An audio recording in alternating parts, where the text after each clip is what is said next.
দলগুলো বলেছিল বিভিন্ন বাজেট তারা যখন দিয়েছে, কিন্তু আজকের বাজেটটা হচ্ছে সত্যিকারের অর্থে, রিয়েল অর্থে সবাইকে, প্রত্যেকটা স্তরের মানুষকে ছুঁয়ে গেছে।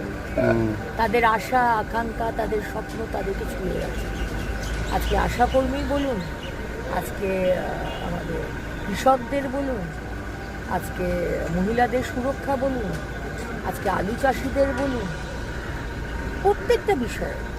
এবং এত শর্ট টাইমে, মানে আমি সরকারের মন্ত্রী হিসেবে বলছি না, আমাদের 2 মাসও হয়নি, এবং যে মন্ত্রী অর্থমন্ত্রী তার 2 সপ্তাহ হয়নি, তার মধ্যে এত মানবিক বাজেট, আমি বলবো মানুষকে ছুঁয়ে যাওয়া।